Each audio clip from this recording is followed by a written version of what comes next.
the nominating or quizzing agencies.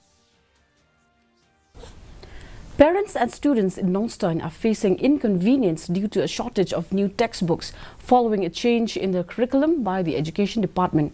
Many bookstalls in the market have run out of stock, leaving parents returning empty-handed. Parents complain that they have repeatedly gone to bookstalls to buy new textbooks for their children, only to be told that there is a serious shortage. They come from remote areas and come specially to buy books, but they are disappointed to return empty-handed. They believe that the Education Department should have made full preparations before changing the textbooks to ensure an adequate supply so as not to affect the students' learning.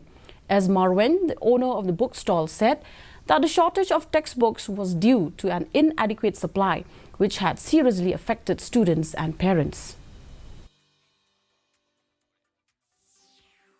Aduh Arsenal tu kalau cuan buat keju sekejut yo. Ten tu ni selong tu kalau kumtai. Buat selong yo. Kita tahu. Ti nakalian jongi kimi pahang ni kentu. Bat ngi dah kerpat juri kena hikai hati sekolah per ba haba ki kot kan pat don hayau. Te long kim dik ban ai punishment ki kun ki kena sekolah. Haba ki kot kan pat don. Te na sekolah pada kila long kira strict bade ban ra ki ya ki kot dan ikin yo eta ki kot de la kalong hak ni ko kom na kale jongi ki mi pangi ngim so ya hab ban ai ka punishment ki khon